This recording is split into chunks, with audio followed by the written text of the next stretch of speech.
माझ्या मुलाचं काय होणार, माझ्या परिवाराचं काय होणार, माझ्या संजूचं काय होणार, माझ्या पिट्टूचं काय होणार।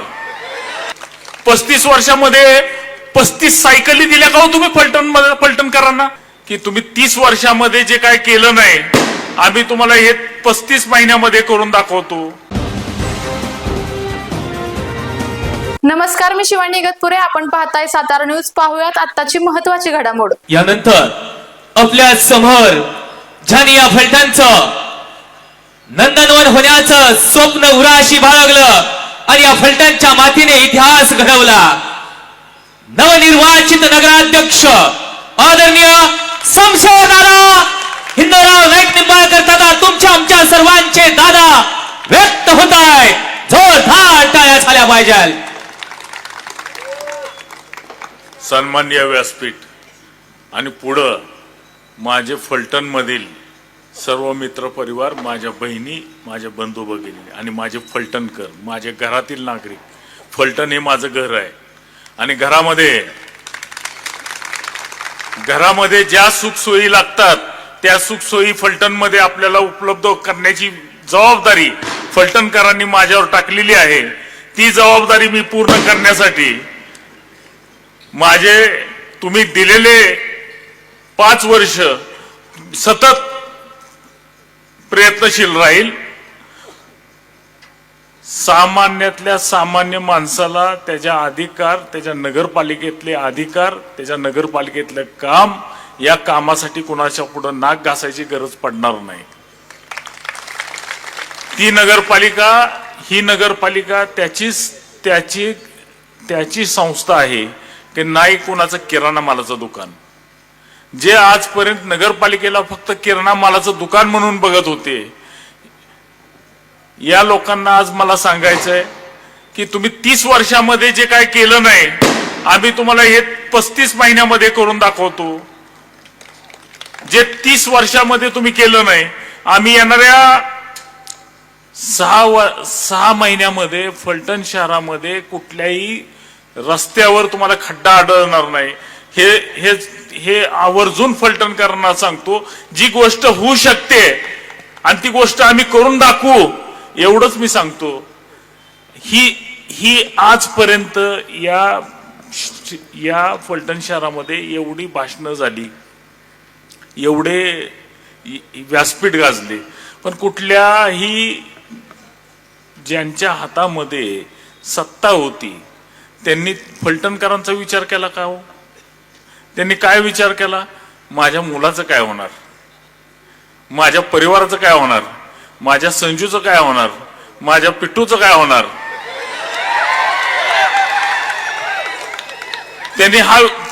त्यांनी मंत्र्यांना, त्यांनी शिंदे साहेबांना हे मागितलं का हो की माझ्या फलटणकरांसाठी तुमचं आशीर्वाद पाहिजेत, फलटणकरांना त्रास होतोय म्हणून तुमचं सहकार्य पाहिजे। त्यांनी काय सांगितलं, माझ्या पिट्टूला त्रास होतोय, माझ्या संजूला त्रास होतोय। याच्या व्यतिरिक्त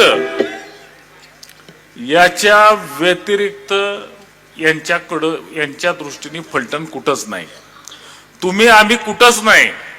यांच्या परिवाराच्या व्यतिरिक्त त्यांना तुमचा काहीही काडीचा संबंध नाही। तुम्ही हे त्यांच्या किराणा मालाचं दुकान होता, गेले 35 वर्ष झालं हे फलटणला फक्त उत्पन्नाचं साधन म्हणून फलटणकडे पाहत होते। कारण का श्रीमंत रामराजांचा प्रयत्न ओपन स्पेस खाणे, मुलाच्या नावाने बोगस सातबारा तयार करणे आणि तो सातबारा फलटण शहराच्या नगरपालिकेच्या बहुउद्देशीय हॉस्पिटल असेल, क्रीडांगण असेल, अशा ठिकाणी तो सातबारा त्या जागेवर बोगस सातबारा तयार करणे आणि तो भूखंड कुठल्या तरी बिल्डरच्या गळ्यात घालणे आणि त्याचे पैसे वर्षातनं एकदा 10-15 कोटी रुपये घरी घेऊन जाणे, हे उद्योग। मी मागच्या वेळेस जे सातबारा दिला होता त्या सातबारा एक शब्द सुद्धा त्यांनी फलटणला सांगितलं का की हे बोगस आहे म्हणून? म्हणजे सोयीस्कररित्या डोळेजाग करायची आणि मांजराला वाटतं की मी दूध पितोय मला कोण बघत नाही। आता दिवस संपलेत। पूर्वी लोकांना तुम्ही आंधळं करून ठेवलं होतं। आता फलटण शहरामध्ये फिरताना जी काय अवस्था आहे फलटणची तुम्ही बघितली का? प्रत्येक 10 फुटावर खड्डा आहे, डांबर गायब आहे. हे का गायब आहे? का फलटण शहरातला मेजर रस्त्याचं कंत्राट ह्यांचे मधले बंधू आणि त्यांची संस्था ह्यांनी कामं केली. म्हणजे आणि कामं कशी केली तर तात्या उदाहरण म्हणून सांगतो की या 6 महिन्यामध्ये शिवरूपराजे घर ते शमशेर नाईक निंबाळकर घर काम 20 लाख रुपये. त्यावेळेस नुसतं अस्तरीकरण करायचं. पुढच्या 6 महिन्यांनी परत मीटिंगवर काम. कुठलं काम? तर शमशेर नाईक निंबाळकर तो शिवरूपराजे घर परत 20 लाख रुपये. म्हणजे 6 महिन्याला एकाच कामावर पैसे गोळा करणारी ही लोक. मला आज आरोप करायचे नाहीत. आता मला ते कारण का तुम्ही तुमचा निर्णय फलटणनी दिलेला आहे. तुमचा निर्णय फलटणनी दिलेला आहे. तुम्ही माझ्याच खांद्यावर जबाबदारी टाकलेली आहे आणि ही जबाबदारी पूर्णपणे पेलण्याची तयारी आम्ही सर्व नगरसेवक आणि फलटण शहरातील भारतीय जनता पार्टीचे कार्यकर्ते आणि राष्ट्रवादी घड्याळ पार्टी अजितदादांचे कार्यकर्ते ह्यांनी पूर्ण मनापासून तयारी केलेली आणि हे चॅलेंज म्हणून स्वीकारलेलं आहे की येणाऱ्या 6 महिन्यामध्ये फलटण शहरामध्ये एकही रस्ता खड्डेमुक्त राहणार नाही. म्हणजे खड्डे मुक्त होणार. दुसरं, फलटण शहरातला पाणी पुरवठा गेले 11 वर्ष झालं 5 ते 6 टाक्या बांधून पडलेल्या आहेत आणि ह्या 11 वर्षामध्ये पाणीच पडलं नाही टाक्यामध्ये. हे का घडलं की ज्या लोकांना तुमच्याबद्दल कुठंच काडीचंही प्रेम नव्हतं, त्यांना काही गरज नाही, त्या लोकांना तुमच्या घरात पाणी आलं काय, पाण्यातनं सुता आली काय, पाण्यातनं माती आली काय, काही घेणं देणं नाही. वॉल बंद पडत होते. वॉल खोलल्यानंतर त्या वॉल मधनं कबूतर वटवागळं निघत होती. हे तुम्हाला माहितीये का? किती फलटणकरांना आजपर्यंत गेले 30 वर्ष झालं यांनी कबुतराचं आणि वटवागळाचं पाणी खायला घातलं. साधा बेसिक गोष्ट होती. ज्या टाक्यात चालू आहेत त्या टाक्यांना वर झाकणं सुद्धा ह्यांनी कधी निर्माण करून दिले नाहीत. त्या झाकणाचे पैसे सुद्धा ह्यांनी टक्केवारी त्यांच्या घरी नेले. ही प्रवृत्ती गेले 30 वर्ष झालं फलटणमध्ये. या फलटणला सज्जनतेचं आणि सुशिक्षिततेचं आणि शिक्षणात आम्ही किती शिकलेलो आहोत हे दाखवून गंडवत होती. आता हे बंद झालं. हे फलटणकरांनी बंद केलेलं आहे, त्यामुळे बंद करा म्हणायची गरज नाही. पण आता हे होणार नाही. पहिल्यांदा जे काय लूप होल्स आहेत, टाक्यांची झाकणं बसतील. ज्या 6 टाक्या आहेत, 5-6 टाक्या आहेत, त्या टाक्यामध्ये पाणी पडण्याची व्यवस्था येणाऱ्या 2 महिन्यामध्ये केली जाईल. म्हणजे 11 वर्ष पाण्याच्या प्रतीक्षेत असणाऱ्या टाक्या आता येणाऱ्या ह्या 3-4 महिन्यामध्ये पाणी पडणार आहे. म्हणजे किती प्रगती केली हो. म्हणजे त्या टाक्यात पाणी पडायलाही 11 वर्ष लागली. म्हणजे फलटणकरांना 11 वर्ष पाण्या वाचून वंचित ठेवायचं काम केलं. माझ्या माय माऊली सकाळी 3:30-4 वाजता पाणी भरतायत, ह्याची लाज सुद्धा ह्या लोकांना वाटली नाही. आणि मताला जाताना म्हणायचं की मी किती विकास केलाय. मला फलटण शहरामध्ये एक विकास काम दाखवा की या सत्ताधारी मंडळींनी यांच्याकडं सभापतीपद, यांच्याकडं महसूल मंत्रीपद, यांच्याकडं जिल्हा परिषदेचे अध्यक्षपद, नगरपालिका यांच्याकडं, नगरपालिकेच्या सभापती यांच्या बहीण, पंचायत समितीला यांचा मुलगा, मार्केट कमिटीला ह्यांचा भाऊ, तरी सुद्धा फलटण मध्ये एक विकास काम दाखवू शकले नाहीत. आणि दाखवतायत का तर ह्यांची दादागिरी. जर 5 वर्षात जर आम्ही कुठं दादागिरी केली असती तर फलटण पोलीस स्टेशनला केसने अख्खं भरलं असतं. म्हणजे फक्त एकच नीती वापरायची, 100 वेळा खोटं बोलायचं आणि लोकांना सांगायचं की ही गुंड आहेत, ही गुंडगिरी करतायत.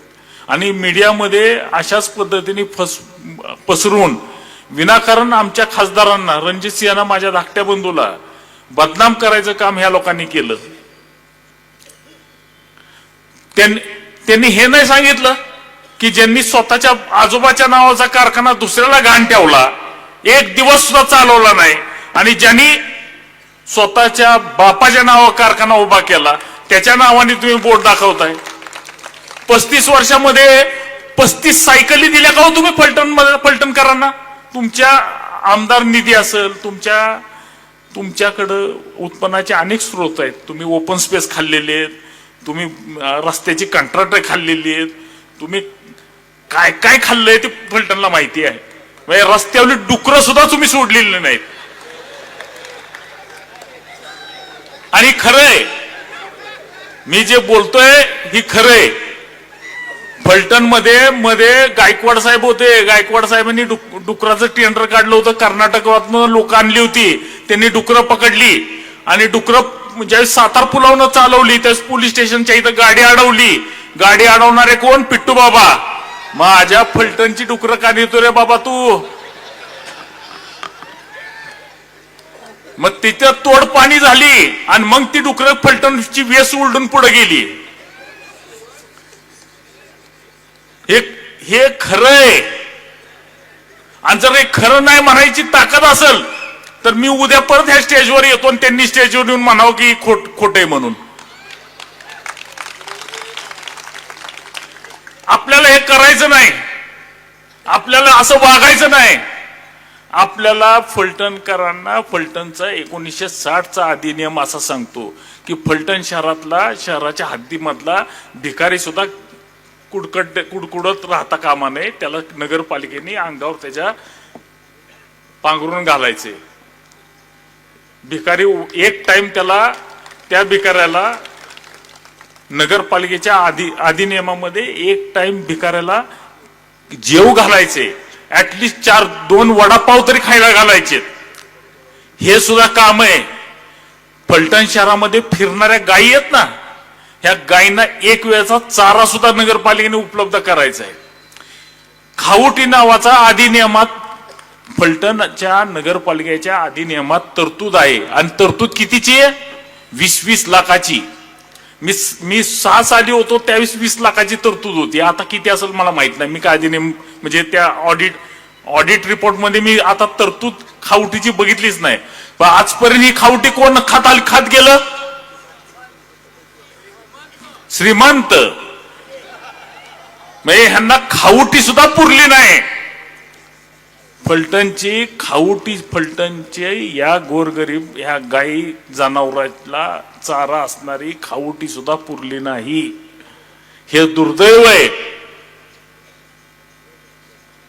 म्हणजे तुम्ही 30 वर्ष फलटणच्या उराव मूग दळली, आता येणारी परत 30 वर्ष नवीन पिढी आणून तुम्ही फलटणला आता दळायचा प्रयत्न करत होता.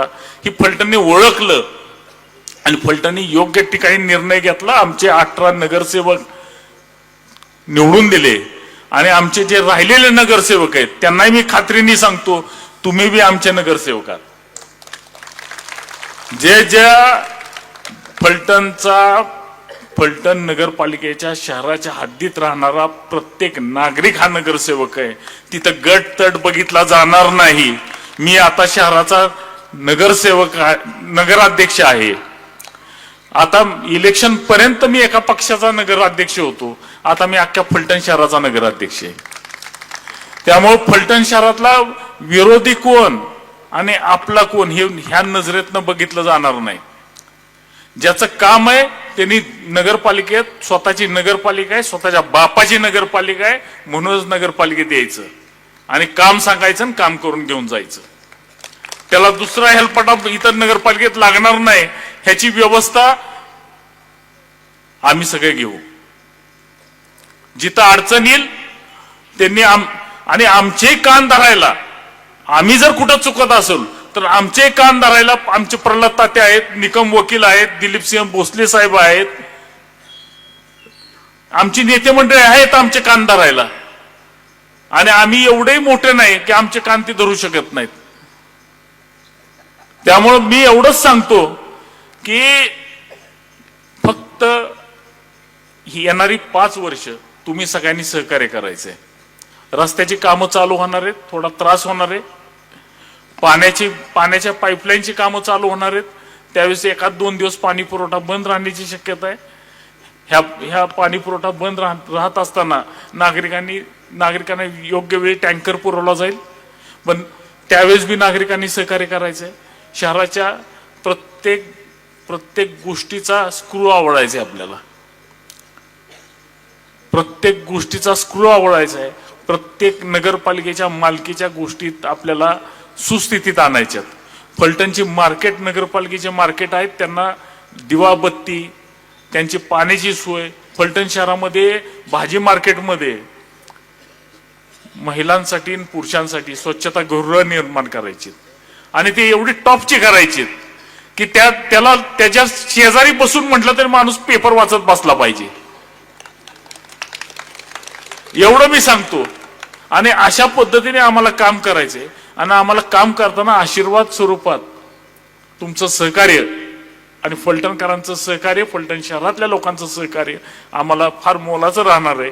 आणि हे सहकार्य तुम्ही आम्हाला द्याल ही आशा बाळगून मी माझे 2 शब्द संपवतो. आपल्या तालुक्यातील जिल्ह्यातील बातम्या सर्वप्रथम पाहण्यासाठी आजच सातारा न्यूजला YouTube चॅनलवर सबस्क्राईब करा, लाईक करा, शेअर करा आणि बेल आयकॉन प्रेस करायला विसरू नका.